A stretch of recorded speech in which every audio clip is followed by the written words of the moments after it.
Hello and welcome to another episode of Straight from the Heart. I'm Kim Davis, your host, and today we are going to have some real critical conversation. We're going to talk about some money, y'all. It's a big deal being in business and understanding how to grow your business and what to do and mindset.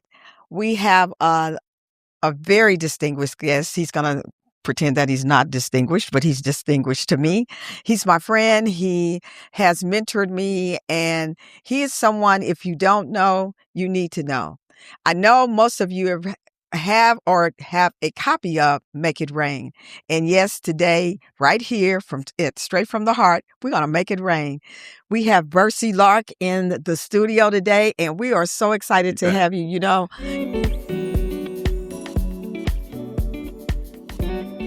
you and I have a lot of conversations, and so let's get down to business. Glad to be here. Okay, well, welcome. I really want to talk about money. And, you know, that's something that we could talk about every day, all day, but in business. Okay. And how we show up in business. Yeah. Let's start out. We're going to start with it and we're going to end with it. Sounds good. So first, thanks for having me on. I'm glad to be here. Y'all don't know, but Kim and I have been going how many years now? Ooh, Too long? Too long. Too long for me. Yeah. But 2018. 2018. Yeah. All right. Before that, actually. Yeah, actually, yeah. But from the time I met Kim, she and I were basically board members of the Heartland Black Chamber of Commerce. And my mindset has always been about how do we turn this thing into a revenue generating opportunity. It's a nonprofit, but the more money you gain, whether it's through donations or through other avenues, the more opportunities you can create, not just for the chamber itself, but for the community that it serves. And so I wrote a book, as you said, Make It Rain. Yeah. And I wrote that after spending a lot of time in the financial services industry. Some people don't know, but I ran one of the largest financial services companies in the Kansas City area, almost $1 billion business, working for DST. And I got educated on really what's good and what's not good when it comes to money. But I saw all kinds of small businesses that some were doing great, some were doing okay, and some were just not doing well, but they claimed to be businesses. And so for the mindset, it really gets down to what is it if you want to be a small business owner when I think about this first. And that is you got to have a mindset for growth. Okay. I always say, if you're not growing, you're dying. You may think you're alive and you're doing well, but sooner or later, inflation comes on, taxes come on, things are going to continue to go higher. And if your business isn't going higher, you're dying. And so that mindset in my mind is about growth. There are a lot of people that are good managers who can operate things. There are good employees who can help execute things. But if you're an owner, that means you got to own it. Yes. And you got to own the growth. And that mindset is different than someone that comes in to just maintain something. So trying to get people to think about that as a mindset is job one. When I think about the chamber, when I think about the small businesses that I've come across, another job I had in my retirement, so to speak, was really about helping people in small businesses get access to resources through the government. I was a part of the Biden-Harris administration, and I got to work with small businesses in Iowa, Nebraska, Kansas, and Missouri. Yeah. And I had a pitch, and it was called Show Me the Money, Not Make It Rain. And that pitch was really trying to get them to see what's important when it comes to running a small business. Knowing your numbers. Right. But not just to know them and say, I know them, but how do I improve my numbers? That's what a business is all about. It's about generating profit, generating cash flow, and generating equity for you, for your employees, and for the economy that you're a part of. So speaking of employees, because this is something that we have. I'm leaning back now. You got me all comfy. That's all right. You're supposed to get comfortable. This is. I'm looking for my fireside chat. Right. Well, see the fireplace. So anyway, honestly, when we start talking about small businesses, in most cases, our small businesses are solopreneurs. They are people who have created jobs for themselves. Absolutely. As an entrepreneur or a business owner, the two things that we should be doing, as you said, when you start, you should step in the door thinking growth. Right. How can I grow this thing? And in growing it, that means I'm going to generate revenue. You bet. And I'm going to create jobs. You bet. That's when I become a true entrepreneur. Yeah. You're an employer. You're an employer. And so getting that mind shift, because we have a lot of businesses that have great You ideals, bet. great products, they have great skill, but they don't have the business mindset. Right. And for too often, you and I've discussed this, we see people that are in business, or have a business. Right. And we won't say in business, because when you're in business, you're working. You bet. You're making the business work. But they're in business, but they don't understand the concept. They don't understand all the steps to it. And we have a lot of entrepreneur support organizations that are helping them with their back office support and all these the smaller things that keep the operations going. However, the next step, the mindset beyond getting a business plan or beyond getting your books done, there's so much more to that. And so this is where I think a mind shift comes in. What do you see, the reason I can have this conversation with you, people look at you and say, he's been a big shot at, the big organizations, but you too have been an entrepreneur. I mean, you started as an entrepreneur in Dayton, Ohio. That's right. And so you've been on every rung of the ladder. So talk to us about the mindset. Yeah. So let me start with, people see the finished product many times and think, well, man, this guy has no clue. Well, let me tell you. So my first job was a scrap steel company in Dayton, Ohio, right? My brother and I started pulling scrap steel out of dumpsters that people were throwing away and recycling it. People say, what are you doing that for? Because my dad taught me there's money in there, in those trash cans, right? The next business that I had was in Dayton, Ohio. I bought real estate. I bought single-family homes, and then I bought apartments. And I used those to actually help my family have opportunities for jobs. So my family, I was in Houston. They took care of those properties for me, managing those properties, maintaining those properties, et cetera. I took my piece. They got their income from that, some of their income from that. So it was a side hustle for them.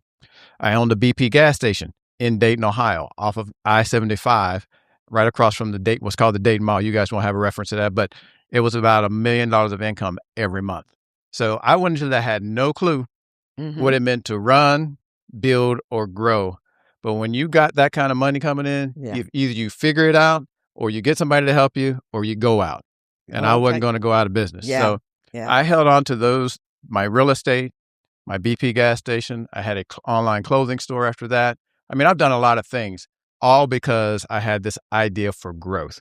And I did this while I was working for a living, so to speak. Yeah. And so I became a owner investor, and then I found people to help me grow. And so growth comes by opening your opportunities up, not just for yourself, but for people around you that you learn from. And then you grow, and then they grow. And so I've had, like I said, from $10,000, if you will, a year to $100,000 a year to $1 million a month is how my entrepreneurial journey started and began. And that led me to where I am today, which is I'm an investor in small business. So let me stop there. No, okay. I want to know, because it segues into my next, conversation. I'll go wherever you want to go. All right. I like you. No, really. So investor. A lot of times we talk about or we misunderstand that going into business it's more than just having an ideal. Absolutely. And it's more than having a good ideal. You got to have skin in the game. Yeah. You got to, figure out, how do I put enough money aside in order to start my business and have enough. If you don't have enough in your pocket, find the investors and be that far into your investment that someone else will invest to. Absolutely. Yeah. Tell us about how important it is for you to have skin in the game. Sure. So you know this, I've used it before. It's called give to get. I call it the G to G. G to G, yeah. You got to give to get. So I'll just take it back. So when I started the first business I had, one house, right? A little bit of money down. I put my brother and my uncle in that house that generated cash flow for me. I didn't have to pay a mortgage. I didn't have to pay utilities. And I took that money and I said, okay, now I've got enough. I'm going to use that for the down payment for the next house. And so that I could do on my own because I was kind of singles, right? Playing baseball, that's singles, right? Yeah. But then I said, you know what? I want more. I want an apartment building. And so I go to the bank, Bank of America. Back in the day, there was something else called, anyway, I go in there and they said, fill out this loan. And I fill out this loan paper and I'm like, you guys are full of it. I'm not filling out all this paper. I'll go do it myself. And so I went back and I said, you know what? I got a 401k. I generated some money in. I said, I take that 401k. I use that to buy to down payment for the apartment. Give to get. Yeah. The next businesses that I purchased, I had cash flow. And when I went to a bank or when I went to anybody, they say, how can I? People want to join you when they see the money, right? They see the money. They want to do it after the fact. And that's really the point of investing. Yeah. Most investors either invest in you because they believe in you, or they invest in the money that you can generate for them as a report if they put money on you or on that business. And so sometimes we think investing is like mythical. It's not. Right. If you want to get an investment for your business, show sales. If you're not showing sales, again, if you're dying. Right. So you got to show sales. You got to show growth. Show that you can generate enough cash flow to generate a return or grow that business to what's called a multiple. So if it's $1,000 business today, it's $5,000 tomorrow, it's $10,000 next. Show that growth or that growth potential and that you have demonstrated that you can kind of go up a rung or two. Yeah. Then people will invest in you. But if you can't show that, again, your business is dying. Why would I want to invest in something that's dying? Okay, so I'm going to pivot a little bit. Pivot. So, this is like from the COVID stuff. You're going to pivot. I'm going to pivot. Yes. So look, check this out. So we're talking investment. So a lot of things that I look at, and I'm going to really dive deep into the east side of Kansas City. Perfect. That is where my passion is. Mm-hmm. My heart is on the east side. Mm-hmm. Being in this seat is about how do we do real impact on the east side. And we have a lot of people on the east side working really hard to change the mindsets and to help, to really help those businesses over there. And as a chamber, one of the things I'm supposed to do is convene. So I'm trying to do that. But also I'm on the outside looking in at the gaps. Mm-hmm. And one of the things that I see in the gaps on the east side is that our businesses have become more dependent than independent. Yeah. And there's no investment from them for their own brick and mortars on the east side. Yeah. So when we talk investment, it's not always just about how many dollars you can put in there, but how much time and work are you putting into making your brick and mortar appealing? Right. That's an investment. How much? Absolutely. How much time? How much are you showing up to help your neighbor? That's right. Or the community in which your business is in? Yeah. Can you talk about being in business and how important that is? Yeah. Oh my God, you like this could. I'm going to try to make it very succinct, and I'm going to use my father as an example. So my father, great dreamer, great ideas, etc. And at one point in my life, he was the part owner of a jewelry store, and I have a picture of my father, and he's pointing like this. Okay, and he's like, "We're going up. Yeah, we're not going this way." And I have that picture in my house. Yeah, and so. But he was in a neighborhood, and so all those little small businesses were in the same strip center or in the strip centers around there. And guess who they bought from? Guess who they sold to? Yeah. The community. They weren't looking for a savior from the government because there was no savior for the government. There weren't nonprofits to go and say, we're going to give you money in grants back then. And so I've always learned from him, and that is, if we want to do something, we got to do it ourselves. Yeah. And so the work that I did when I talked about my small businesses, that was right in the heart of West Dayton. It's not obviously here. I didn't live here, but it's the same philosophy. So the investments I made, the people we employed were able to spend their money for the money that other people came from outside of our community and spent in that community to make it better. And that's really the mindset. When you talk about that's the mindset we've got to have. We got to own it. Yeah. We own the future, and that can be great, or that can be crappy. I won't use another word Right. here, right? That can be crappy. And so the way to do it is simply invest. That means making the appearance Yes. of your property look appealing so people want to come to it. You know, if I had a gas station on I-75 right across from the Dayton Mall. If I had let that thing go to pot, I guarantee you people would have went somewhere else to get gas. Yeah. They wouldn't have been buying my beer. They wouldn't have been buying my cigarettes. They wouldn't have been paying the lottery, all that stuff that goes into that, right? And so, you know what? One of my brothers loved doing that kind of work. So guess what he did? He took care of the lawn maintenance and all the stuff around it to make it look nice and keep it clean so people would want to come in. The next thing is when you get inside, you got to make sure it's clean in there too. Yeah. Right. Gas stations are the most notorious for dust and dirt and everything else. You got all kind of Oil, people coming in, oil, everything, right? Everything, yeah. And so you got to keep it nice because some people come in there that maybe don't want to come in. Think about this. That gas station was owned by a black person in the white side of town. Yeah. Yeah. It wasn't. And so when I owned this station, the first thing that the owner sold it to me said, you need to make sure that this doesn't turn into what it could be and what people are going to perceive it to be now that you are in it, because I'm the face of this business. Yeah. And so, hey, keep it clean, keep it spiced, keep it nice. So people want to come in, because if people don't want to come in, you're not going to get sales. Yeah. And it's all about sales. Yeah. Business, no matter what we talk about, you can talk about my finances look good, my profit looks good. It's all about sales. Yeah. And if you're not growing sales, guess what? Sooner or later, you're going to run into trouble. Yeah. So you got to invest in your business. And it's not just the money. Yeah. It's the time you spend to clean around the corners, so to speak. Like my dad would say, you swept that. You did? Well, there's dirt in the corner. Yeah. Clean around the corners, clean around your own house to keep it nice so people want to come there. And when they come there, have a smile on your face. Say hi. Yeah. How can I help you? I tell this to school students. Like when somebody comes to you, you should say, how can I help you? Yeah. Well, why should I do that? Because if they help you, you make some money. Yeah.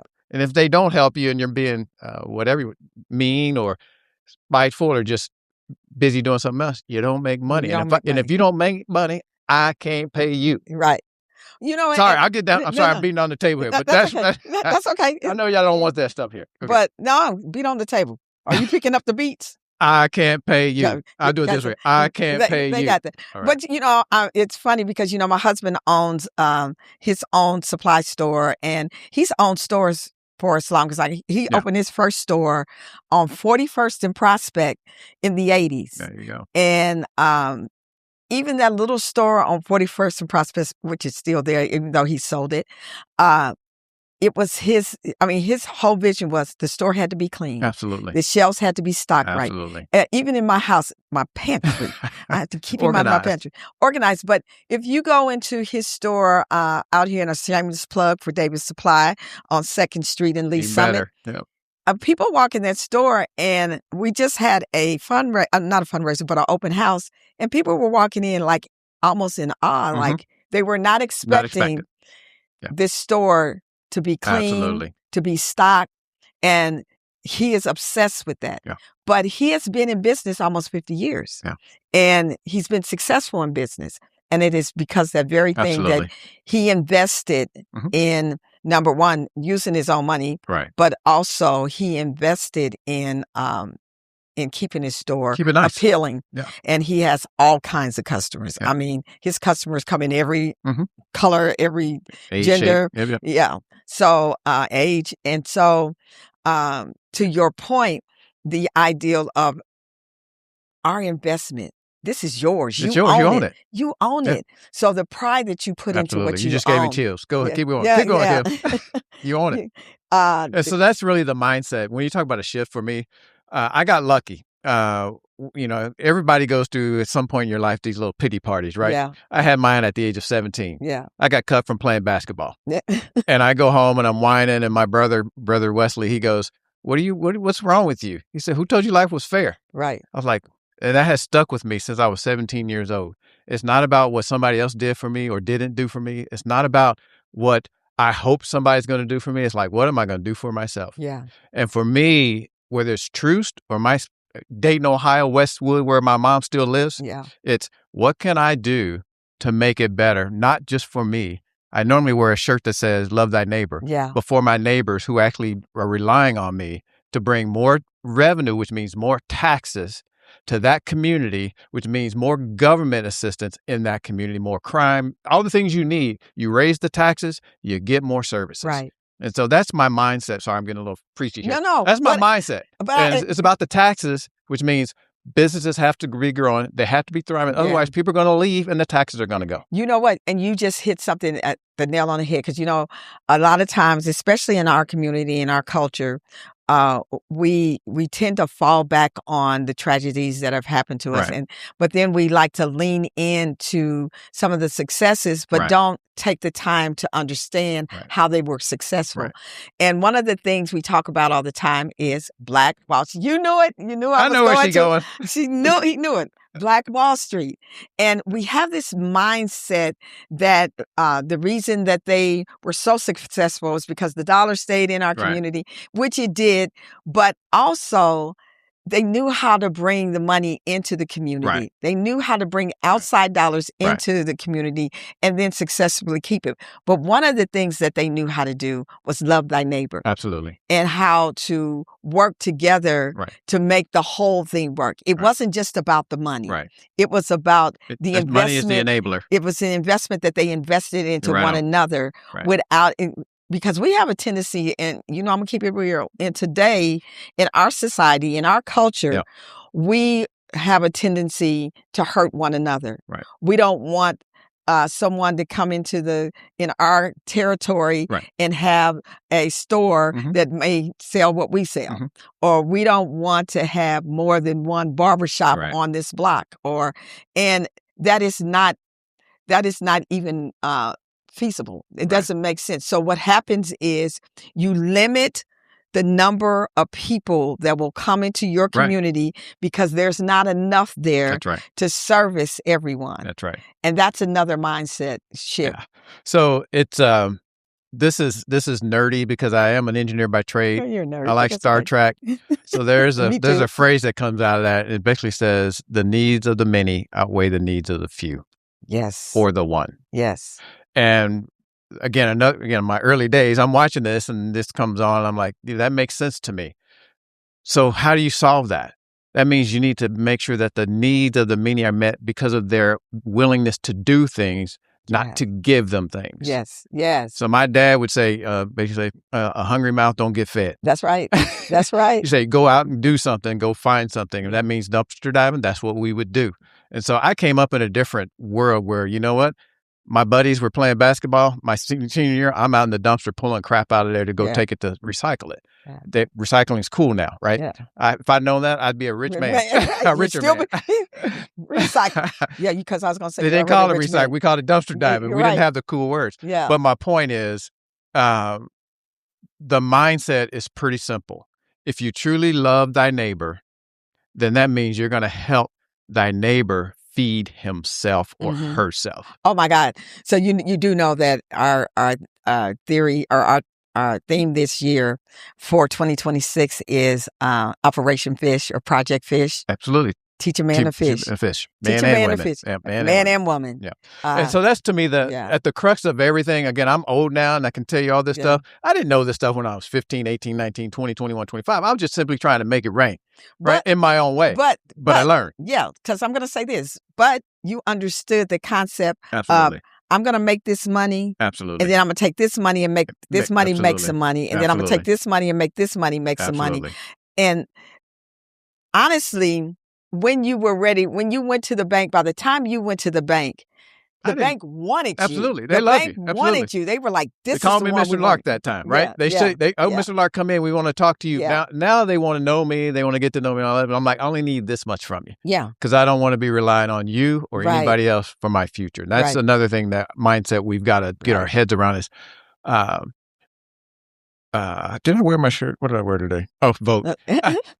Politics only matters to the people that actually generate money in a capitalist society. Okay, now we're getting down to business because I like to talk politics. I know. I'm just making a point here because I don't want to miss it. Yeah. And that is, if you think somebody's going to come to your community and actually invest in your community with enough money to turn it around, and it's tied to politics, It's going to change at least every 4 years, if not every 80 years. Yeah. When the winds of change occur. Right. And for me, the old guy, I've seen it multiple times in my duration. For the younger people, they're seeing that right now. We've gone from at least 3 or 4 different administrations, and you've seen money come and money go. Yeah. You've seen jobs come and jobs go. Yeah. And it's because I'm talking about our culture now. Yeah. I'm talking about the people that look like us. Yes. We believe that somebody from Washington is going to help save our community.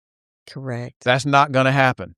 I hate to say it. It's not going to happen. It's not going to happen. Because guess what? I just looked at the budget because I do these nerdy things. Yeah. I was looking at the budget for the U.S. government because I was in the SBA. I get to see all that stuff now. Right. I get stuff that they probably don't even know I still get. Right. But I just looked at it, and guess where all the money went? Defense and business owners. Yeah. Oh, yeah. Department of Defense and business Guess owners. where it was taken from? Us. Social Security. Us. Me. Medicaid, Medicare, etc. Right. And oh, by the way, we'll give you a stimulus check of $2,000 when we've taken $10,000 away from you. That's right. And we think that's a good thing. Because we're blinded by the light, see? So my point is, what's the right word? It's our community. It's our responsibility to take care of our community, just like we would expect it to be taken care of. Yeah. Which means, guess what? If we got crime in there, guess who's the best person to tell them where the crime's happening? Us who live in there and see it happening. Yeah. And I'm not saying this I'm going to go back to Dayton, Ohio, because my mom lives right where I grew up. Yeah. Right. And she lives next door to a knucklehead. Yeah. And we know where the crime is. Guess what's just happening in that community now? They're doing a sweep. Yeah. Guess what? That wasn't because somebody new came into office. That's because that community said, we've had it. Right. We've had enough. Yeah. And we're going to deal with this situation so this stops. Because my mother doesn't even want to go out and walk on the street anymore, right? Yeah. So that's happening not just in Dayton, Ohio. It's happening all across this country. I don't want to go too far away from Kansas City, but the same phenomenon is occurring. And they decided, at least in that particular neighborhood, to take matters into their own hands. Yeah. Which is what we need to do, street by street, block by block, neighborhood by neighborhood. Not these big, grandiose plans of opportunity zones. Y'all would have heard of that, right? That didn't pan out so well. But really, what can we do for ourselves? And when we do that, that means generating money in our community first. Yeah. When we generate more money through work, and the taxes will come, the votes will come, the politicians will come. Yeah. Politicians follow the money and the votes. I think a lot of this. Sorry, that's a little bit. No, we're going to go to. We're going way off title here. We're coming back to that because it all ties back into the same thing. I mean, we still have to, as small businesses, we still have to have the right person in office. There's still legislation and policies that affect the small business, and especially small businesses that are in disenfranchised areas that don't get the extra dollars for street repairs or street lights. All down to taxes. Yeah. They don't get the extra dollar for police patrol. Why not? Because, and they have the highest crime. Why? Yeah, but why? So here's the thing I always use in my I learned this. You ask the question why 7 times and you will get the answer. And if you do the whys, you're going to come back to, we don't vote. Mm-hmm. Come on. 1. That's the one thing a politician wants. Yeah. We don't invest. Come on. And then we ask for help. Yeah. So that's 3rd on the list. Yeah. If you don't vote, you don't invest, you're 3rd on the list. Guess who gets all the money and the votes? The people who do it, those 3 things. And so if we would just think about, I always call it the triad, right? Invest in yourself, invest in your community, invest in your small businesses. That means patronize your small businesses, right? That means you might pay a little bit more, but guess what? In the long run, you're going to be better off because you're not going to be dependent on the big boxes to bail you out. I was going to use a different word there too, to bail you out. Well, and then I'm going to say this, because it's not always. If you want me to invest in you, if you want me to come to your small business, I'm a woman. Mm-hmm. I don't want to be afraid to get out of my car. Or if I get out of my car, I don't want to be harassed. I don't want to get out of my car and you got like 6, 7 people standing around your store smoking whatever, hanging out. You know, And that's Think any about it. store. Think about it if you're 85 like my mom going to That's the what I'm grocery saying. store. And that's any store. I mean, I don't go in Walmart because I think Right. Walmart does not care about the people. No. You can walk into Walmart and the store is a disaster. Right. That lets me know that my dollar is not Right. important to you. Right. So it's not a thing because it's a Black business. No. It is. You should be treated right no matter where you go. And the funny thing is, I see people that own businesses that will be in the same stores that I'm in. And I think to myself, and these are the same people that say, well, we don't support each other. But you in Halls, Right. what store are you supporting? Right. If that's the case. So if I had like a wand that I could wave one day, we would do what happened in the 1960s. In the 1960s, because we couldn't go places, we had to do it on our own. You had no choice. Yeah. My view is we've given so many choices and not really understanding those choices have consequences, both economically, politically, and socially. And we keep giving up. We keep giving up, if you will. We keep giving away our power. Yeah. And so back then, they didn't have a choice. They had to combine and unite to wield their power to just ride a bus. Yeah. Yeah. In the front. Yeah. They had to wield their power to just go to a store in a different neighborhood. Yeah. I'll give you a very short story because I know we're going to run on time. My brother wanted a piano when we were younger. My brother Jeffrey, and so Daddy took him. My dad, I call him Daddy. Daddy took him to a store to look at pianos. They're walking outside the store. This is on a different side of town because we didn't have anybody with pianos in our side of town, right? So anyway, they're basically on the main street. Police show up, right? So there's two Black people outside this store. BHA was the name of the store. I just messed them up, but that's the truth. BHA is the store. Police show up, right? My brother is like 13 years old. My dad's in his 30s, right? My dad gets pulled aside, handcuffed, and treated like crap, right? My brother's sitting there watching, they're holding him back saying, you watch. Wow. So my brother becomes 17. He became a pretty rebellious kind of guy. Yeah. I didn't know this until I learned what happened. He didn't like police. Yeah. Right? People, why don't you like the police? Oh, you should trust them. Guess what? Why would you trust them when that happens to your dad in front of you?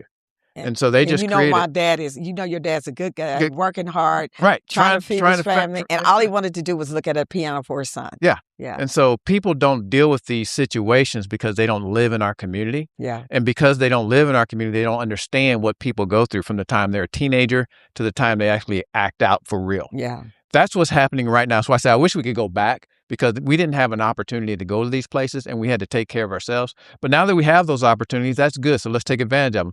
If somebody doesn't treat you right in the store, don't go back to the store. Right. Right. Just like you would do. Right. Yep. If they treat you great in the store, then go back to that store and do that in our community in spades. Yeah. To me, if we just do that one thing, again, I wave my wand, there would be no more stores for us to leave our community to go to. We'd have to build it ourselves and then we put our money together to do it. So now that we don't have that wand, how do we do that? And that's what I'm spending my time on. I'm going to talk about investing. That's what I spend my time doing. Yeah. I have a lot of, what's the right word, small businesses that I've invested in the Kansas area, the Ohio area, the Florida area, the Houston area. And people look at me like, who is this guy? I show up, they call me Mr. Lark now because I'm doing something to build businesses and jobs. Yeah. And the only time I ask them for money, I say, we need to join forces to build something, not to operate something. Yeah. So it's a different world when in my place now. And I just think if we as a community, particularly the small business owners in this chamber, I would give one call to action. How many you got in this chamber now that are members? Somewhere close to 200 now, a little over 200, I think it is. Okay. Paid members. Now I've got on my roster probably about 500-600, but that's okay. But they all benefit, right? Yeah, So it's open. Yeah, I don't care. They all benefit, even if they're not. So what if those 200 businesses said, you know what? We're going to pool $1,000 per business to start building small businesses, street by street, block by block, the businesses that we want in our community, not the businesses somebody else wants to put in our community. Yeah. So I'm bringing that up for a reason. That's exactly what I did with the investments I made in my community. And guess where it came from? I was working. We were at this chamber. Some gentleman that you will know his name, I won't name his name, was the landlord back when it was in KCK. All right. And he and I were talking, and he told me about a story. And his story was, you know what? I come to America and I see opportunity. And we, my family, are investing in your community. Yeah. Think about what I just said. I hear this you. is a young Asian man who's like, we're investing in your community. He sees opportunity where we see blight, despair, crime, etc. And I'm investing in your community. But then the last thing he said was, guess how I did it? I sent back home to get the money for me to invest here. Right. We live here. Why don't we use our own money in our own home to do what these people are doing in our community? And I think things will change. Yeah. Now, I'm not saying nonprofit and government money, that'll come too when they see the progress. We know that. We know that in economic development, especially these large economic developments, and I talk about Crossroads versus the Jazz District. We have a tendency to say the 18th and Jazz, but the Jazz District comes from 12th Street. That's right. Over. I think it goes all the way up. It used to go all the way up to 27th, but I think it goes to 22nd now. And we have a tendency to just give it that one block. Yep. But the Jazz District got something like $27 million 10 years ago. They haven't even they haven't cracked 10 million of it yet. Or maybe they have by now, little by little. But you look at that's a historic community that is, even in its blight, still it's a big attraction because of the Negro League Baseball Museum and the Jazz Museum and the Black Archives and the Youth Academy. You betcha. You have some big staples down there. However, and you have some pretty decent little small businesses down there as well.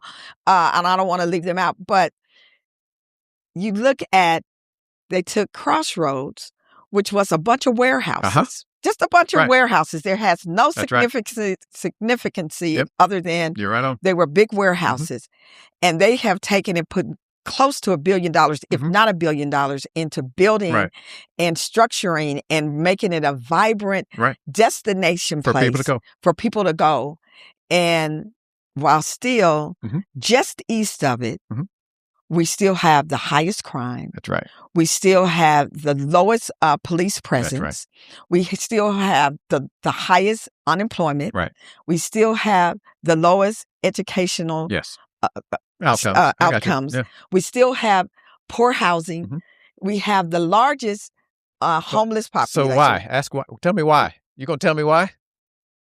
Because it's about, you got to take care of it yourself. Because we're all standing in line to pick up our welfare checks instead of us standing in line to invest in. Again, it's not, I mean, I don't want, I agree with you. These generalizations can be, people may take it the wrong way. I'm not disparaging anybody. No, let me be clear here. No. At the end of the day, it's about ownership. It is. Someone decided to own the Crossroads. Yeah. Yes, they did. Somebody decided to own that place out there, way out south, that they're building all this stuff now where the Chiefs are going to end up, right? Yeah. Somebody decided to own it and build it. And then they pulled together people who would invest with them. Yes. With them. With them. Not on them, but with them. Yes. So everybody takes the risk. And so that's what we need in 18th and Vine. In Dayton, Ohio, no, you guys aren't familiar. It's called basically the Oregon District. Similar situation. It's great. Everybody goes there. The Wright Brothers District is right on the end of West Dayton, where my mom and where I grew up. Guess what? It gets crumbs. Yeah. And then they throw a crumb every now and then and say, hey, you know, we've done something good. And they'll take photos and the mayors and show up and, all the people show up and they take their photos and then they drive back to the other place that they frequent. Yeah. And so we got to we got to, if we don't take ownership, what's the right word? America was built by people who that owned us to build their future. Yeah. To be clear here, right? Yeah. Why don't we take the same approach, but don't do it the way they did it and invest and own our property, our businesses? That leads to a better education system, more police resources. Everything comes when you start to see a vibrant and growing community. Correct. And that means money. Yeah. Not just population. That means money. Money, yeah. And so my wife always says, you always get back to money. I was like, it is all about money. We live in a capitalist society. Yeah. When you have more money, you can do more things. When you have more money, people want to help you do more things. Yeah. Because they want to catch the wave, so to speak. I would say, nobody, when I first started doing my little angel investing, nobody wanted to give me money. Right. It's like, who are you? You don't have any experience. I said, I'll find a way. Yeah. And speaking, so let me, no, because we're talking about I'm taking you way over the No, because this is where I wanted to end up. Because I've been talking to you about where are the Black philanthropic dollars? Yeah.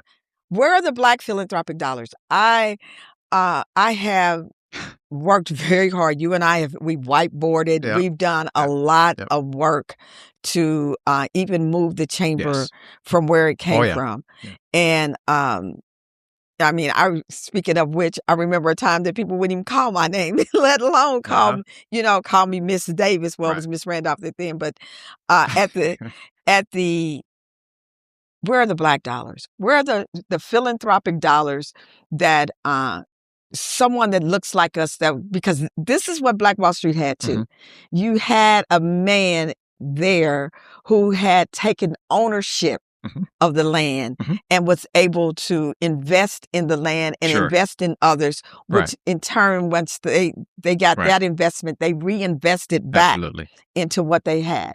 Yeah. Where is that? Where's that today? So I don't know.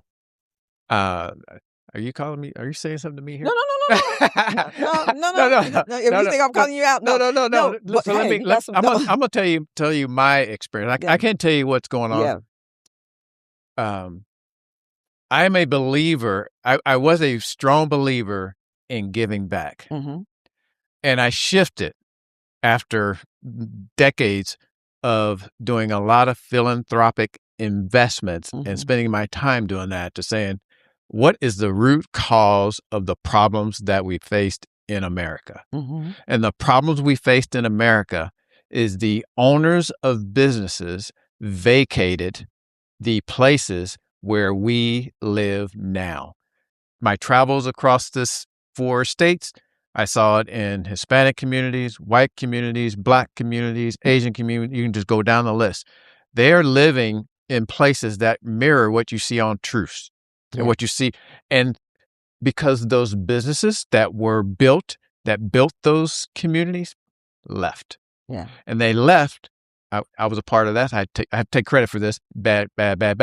I was outsourcing jobs when I worked in Houston, sending them overseas. I didn't understand the implications of what I was doing, quite frankly. Yeah. Now I do. Yeah. And so that's why the way to get this thing back is we got to start with small businesses, which ultimately become bigger business and bigger business and bigger business that employ more people in the communities they live in. And until we do that, we're always going to be looking for some philanthropic aim. And so I've shifted my focus, and I think I shared with you how much money we've invested in philanthropy. Yeah. And so I shifted my focus and said, you know what? For the rest of my life, fourth quarter, I'm a basketball player, even though I'm not good at it. Fourth quarter is my thing. I'm going to be focused on how do we build more businesses, so more jobs creates more opportunity, which means the schools in your community now can be invested in because the taxes are higher. That means the properties in your area can be invested in because guess what? The taxes are higher. Everything stems from, in my mind, capitalism, because that's what the country is built on. And so we must embrace it. We may not like it, but we must embrace it, because that leads to more philanthropic opportunities, because now people have more money. Right. When I got my money, it's no big for me to get 10% to church, 10% to a charity when I got more money. When I only got a few dollars, guess what? It's hard to do. Yeah. And so I'm rooted in that. Some people may disagree with me. I'm not saying anything against people that are running nonprofits. I still love them, but we got to shift it a little bit and say we need 3: nonprofit, for-profit, and if we need the government, they come in because we want them, not because we need them to get stuff done. Okay, now, wait a minute. I need to throw something out here. Triangle. Okay. You know my triangle. I know your triangle, but so let's talk politics. Okay. Let's talk about, where do you see yourself? Oh. Where do you see yourself? Because I see you all in that. I mean, and You're I funny. can see, because so much is happening, Yes. and that's another thing, Yep. another space that I think in our 3 community, layers. Right. especially, is you and I have talked about this. There's a couple of things that we're not. And I used to use the word ignorant, so I'm going to take that away because it's a negative Right. word, Right. and I don't mean it Not negative. aware. But not aware. Politics, Mhm. economic development, That's right. and money. Mhm. We don't understand how the dollar works. Yeah. But we don't have anybody. Yes, we do. I know Go we ahead. do, but I won't say we don't have anybody. We don't have enough Right. people who look like us, Right. who we can trust to say, these are the things that we should be really looking at. Yes. Don't be afraid Right. of some of the things that you see, and be aware. Right. How do you get included? Yeah. Because we think Yeah. inclusion is someone opening the door for you, Right. when actually you can open the door and invite the inclusion in. Tell me about, do you have any? Oh yeah. Yeah. So I keep that last thought, but you just triggered something. You gave me another chill, which means I got to get this out. Okay. So a person, I'm going back to my youth. And so I'm working as a laborer at Monsanto Research Corporation in outside of Dayton, Ohio. I'm cutting grass, painting, doing all that stuff. Again, one of those things people don't realize. You guess what? I had to do stuff too, right? Settling tanks, which are crappy tanks that you're getting the crap out. That's what I was doing. Yeah. But a person there, I couldn't work with someone. And the person said to me, Vercie, you can either be a bull in the china shop or you can use honey. He said, you get more results with honey than you will with being a bull in the china shop. And so that stuck with me I'm 16 now, and I'm telling you my age, right? That's another one that stuck with me. And so I've always decided to not be, what's the right word? My dad was a rebel. He was a Black Panther. Mm-hmm. So he was in your face, and he brought some people along, but he couldn't bring everyone along. Yeah. And so I learned from him, saying, if I want to do something, I've got to bring more people along. And the way to do that is to offer something. You got to give them something to get something. Back to my root, right? And so for the politicians and the politics, you don't get anything if you're not going to vote for them. Right. You're not going to get anything if you don't raise money or donate to them. You may get a little bit, but you're not going to get what the others get, because it's a capitalistic society. Right. So back to your root question, what's going on here and what do I think? So, I started a PAC, a political action committee, and this was during the last election. And I did that because I wanted to learn what it takes to be really somebody that wants to run for office, and how to do it in a way that these people are doing that I didn't know. And that is, with that PAC, I could invest in anybody I wanted. There were no contribution limits. I could do whatever I wanted because that's what a PAC gives you. Right. Versus the government's model, which is you can only give so much money to every candidate. And so I used that to invest in the politicians I thought would change the game for me, for my grandkid and my grandkids, and I'll continue to do that. I always consider, should I run for office, not run for office, all that kind of stuff. My wife and I have had these conversations for a while. I believe if I was going to run for office, I would do basically 3 things. I'd say, you know what? We get the government out of our way, which means lower taxes for everybody, put your money back in your pocket so you can invest it in your community and build your community the way you want, versus giving the money to somebody in Washington to spread it across the entire globe, so to speak, and take my money for something that they care about, not something I care about. So that'd be the first thing. Give your money back so we can get all this crap of inflation and all that stuff. Best thing you can do, instead of taking, an example, if you make $100,000 and you're paying 25% interest, that's $25,000 of income taxes. What the heck did they need my $25,000 for? You take 10%, and I get the other 15, and I'll go take care of myself. Right. So that's job one. Restore independence and give money back. The next thing I would do is say, you know what? There would be no more executive orders. There would be no more Supreme Court overturns of things that have been passed 20, 50, 40 years ago. Right. And say, you know what? These are the laws, and these laws have been good enough to get us from 250 years ago to today. So they're pretty much good enough to get us another 250 years if we don't screw it up, right? Correct. So I would go after that stuff that's been ripped out by legislative executive orders and all that stuff that really is not good for everybody in America. That stuff helps maybe the top 20%, but the bottom 80% are the ones that actually built this country. Correct. And so I want to make sure if I was there, I'd be doing that. So if I ran in the 3rd district, I'd be talking about that. The last thing I'd be talking about is how do we invest, back to the point, in small businesses locally so that those local communities build the local economies they need to take care of themselves and become less dependent on the swings of Washington. Those are the 3 things that I think are most important to our country, most important to the local economies, to the people that actually make this country work. Give workers back control of what they need, which is, I just want to raise my family. Correct. I want to leave them something better than I have myself. And I hope they have a better life than I have if they stay in my community. And so people shouldn't have to leave their community to have those 3 things. Those 3 things. I didn't answer your question directly, but you get my point. I just think it's not as complicated as people make it because we keep trying to talk about party and income and all this kind of crap. It all gets down to the economics. Give people the money they need, give them back the money you've taken from them and just abused and misused, and then make sure they're getting paid enough to take care of themselves so they can raise their family and leave them something better than they were born with when they came onto this earth. It's that simple. Well, it's that simple. So I'm going to ask you this because I've got to getting ready to end this show. Well, you got the money man right there. He's the money man. Getting ready to end this show. But I will say, whenever you decide, I like to have the breaking news. Gotcha. I would like to be the one that breaks the news if you decide to run. I think that Kansas could use you. And certainly the ideal that we need to really focus on our everyday lives, what is happening with us. And that means we need to go to the polls when it's an election that affects you daily.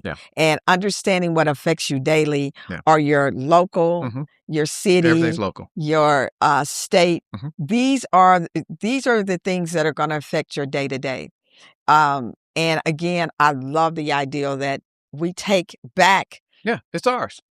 This is our country. Let me be clear here. This is our country. Definitely our country. Not to say we're not going to invest anything in the country, but not so much of what we've earned should go into the country that we are working for. Right.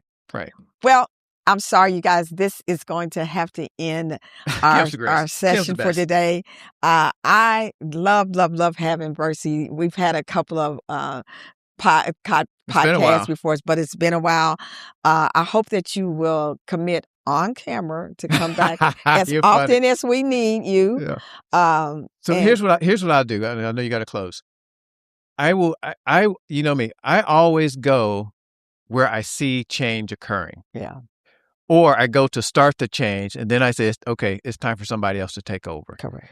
As long as I see the community that you serve continuing to invest in the chamber and continue to help build the ecosystem that I think the chamber is destined to be, I will be here in spades. So that's the challenge, not to you, but to our community to start showing up and start doing what we all need to do, which is invest in what we want and build what we want. There's a phrase from Abraham Lincoln. I'll go back and I'll close here.